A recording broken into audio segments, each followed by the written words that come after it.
என்னவளே அடி என்னவளே எந்தன் இதயத்தை தொலைத்து விட்டே. எந்த இடம் அது தொலைந்த இடம், அந்த இடத்தையும் மறந்து விட்டே. உந்தன் கால் கொலுசில் அது தொலைந்ததென்று உந்தன் காலடி தேடி வந்தே.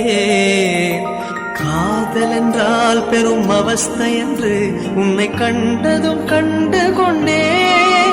எந்தன் கழுத்து வரை இன்று காதல் வந்து இரு கண் விழி பிதுங்கி நின்றே.